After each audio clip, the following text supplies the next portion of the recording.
In place of the psalm this morning, I've chosen a reading from a book entitled Listening to Your Life by Frederick Buechner, a Presbyterian theologian and minister, and it's a reading entitled Life Itself is Grace.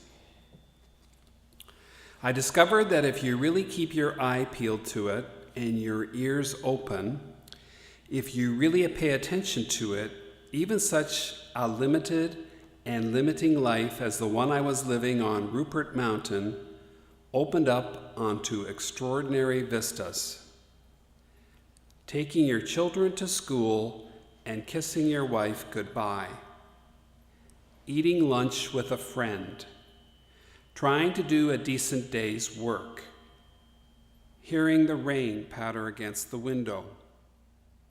There is no event so commonplace, but that God is present within it, always hiddenly, always leaving you room to recognize him or not to recognize him, but all the more fascinatingly because of that, all the more compellingly and hauntingly.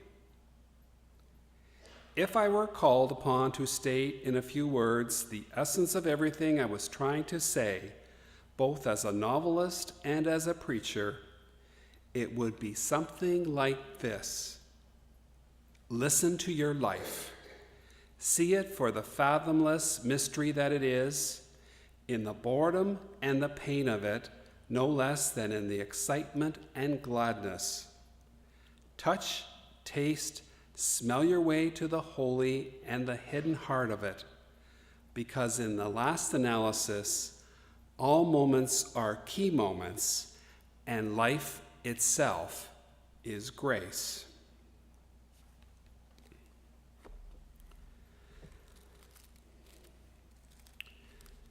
Well, I want to thank you for your kind invitation to be with you this morning and to speak with you at your service. I don't get the opportunity to come to Harrow very often, let alone for a Sunday morning. So this is kind of a new experience for me, and I'm a little shaky about this stuff, okay? When Eleanor Walker called to invite me in early February, I think she was either coming home from Florida or on her way to Florida. So I consider this to be my trip south from Essex, okay? From the polar regions of Essex, we all heard about the hub of the county, okay, to the warm confines of this Harrow community. And as I was driving through Harrow this morning, westbound, out of town, headed towards Amherstburg, I realized I had missed the turn and how really out of touch I am with Harrow. So fortunately allowing plenty of time to be here. Let's take a cue from the puppets. Start your watches. Okay, set your watches. The technical crew told me before the service that if I go a certain length of time over the limit, the lights go out. Oh. You're bad, whoever you are. Let me see if I can beat the light show.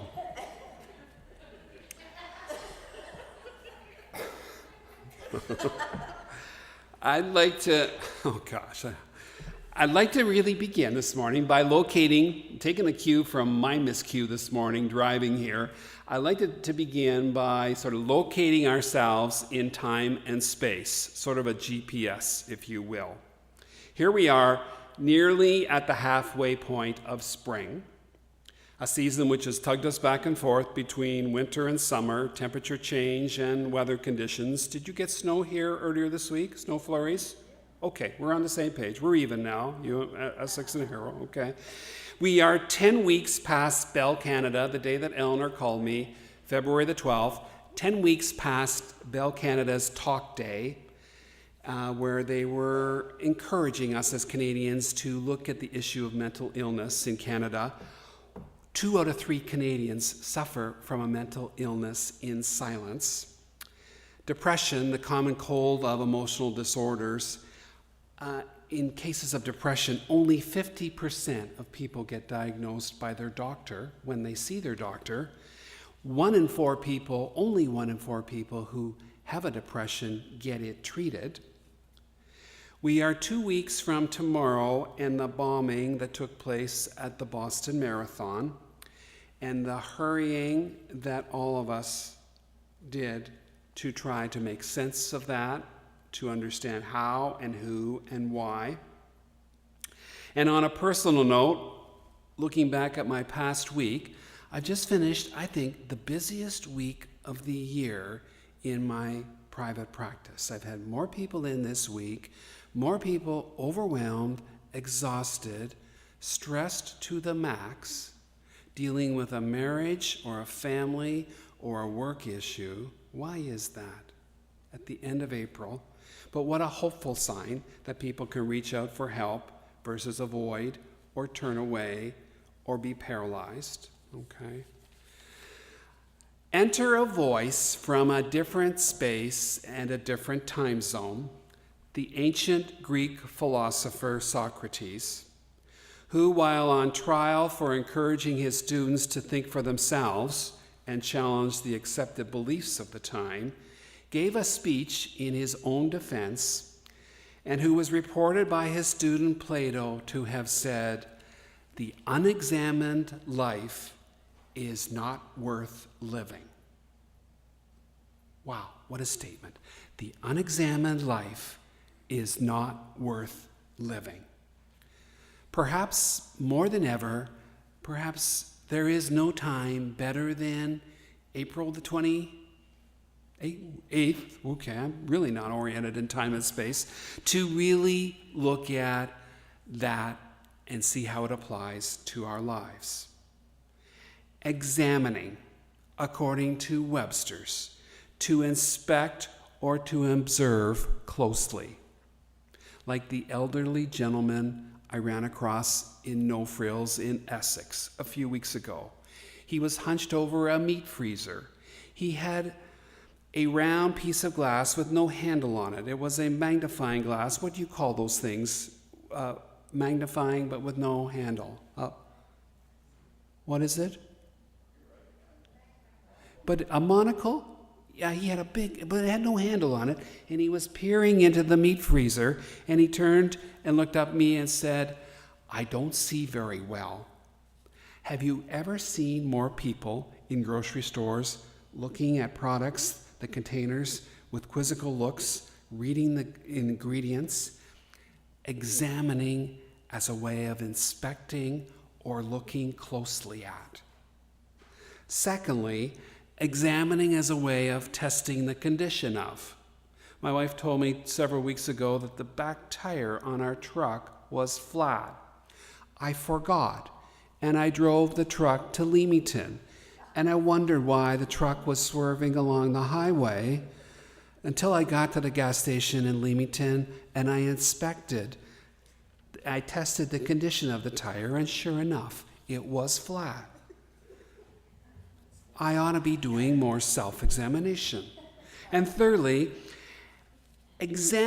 self-examining as a way to ask carefully in order to determine the fitness or knowledge or progress of something. Like the man who called me several weeks ago wanting to book an appointment, but first of all saying, "John, I have a few questions for you. Where did you go to school? How long have you been practicing? How much do you charge? Do you know what you're talking about?" Okay.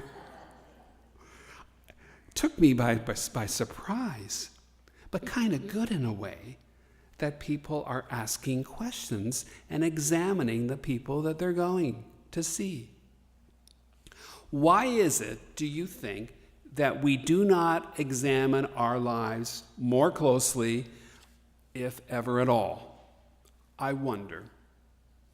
Don't you think the word is loaded with anxiety and meaning and memories, many of which are frightening or intimidating? I'm writing my exams. I'm doing my final exams. I'm being cross-examined in court. We've got a medical exam, an eye exam, a dental exam. I dread going to see the dental hygienist and her tray of tools. I guess 6 months down the road. I'm required to have a driver's exam. If you're stopped on the road, you get your license and your insurance examined by the police officer. And Revenue Canada by tomorrow or Tuesday is examining our tax records to see if we filed. Have you filed? Much about examining promotes anxiety and uncertainty and uneasiness. But is it also maybe the fact, the reality, that we really rarely want to look at ourselves? I've often joked with clients that in my office, I want to take down the pictures, the wonderful African pictures that people sort of, oh, look at the animals, aren't they so nice? And I like to put up a giant mirror and have you sit in front of the mirror, and your session with me is about you looking at yourself with me as an interpreter, right? But isn't it the truth that most of us struggle with looking at ourselves? Perhaps we've just got accustomed to living life on cruise control, indifferently, getting by, making do, with a view that life will run its course and there won't or doesn't need to be much that we need to do to change it. I can work long hours. I can work 80 hours a week. I can deprive myself of sleep. I can eat and ingest or digest or try to digest anything I see. I can let my body simply be and not exercise it or pay attention to it. Let's not ask too many questions. I don't want to get on a scale. I don't dare go to the doctor's office and get my blood pressure checked. Leave well enough alone. Socrates encouraged the examination of life as a healthy experience, not as something to avoid or be morbid about or run away from. He said it was a way to live life well and truthfully with fulfillment and meaning by self-examining. So I wondered, before the lights go out, some suggestions or thoughts about how to do it. How might we do this thing called self-examination better? First of all, I don't think we have to travel very far, take a trip, or spend money. I don't think we need to spend a dime. We simply might take a cue from the farmers amongst us, from those who work the land in this very fertile region of Canada, and go below the ground as they do at this time of year to check for moisture and temperature, beginning to plow and to plant. We might want to go below the surface of our own lives to say and ask and look at what's below the surface with us. What's going on? And secondly, we might do it using the method that Socrates recommended, the one about asking good questions to determine what we believe in, how much we know, what our condition is. I first learned the Socratic method when I was 17 years old, living with my parents in London, taught unknowingly to me by a 7-year-old next-door neighbor named Billy Moffat. I'm out washing the car on a Saturday in the driveway. What are you doing, John? I'm washing the car. Why are you washing the car, John? Because it's dirty. Why is the car dirty, John? Because it rained last night, Billy, and the roads were dirty. Why were you driving down a dirt road last night, John? The questions become more penetrating and irksome until finally, in exasperation, I have a question for Billy. Why do you ask so many questions?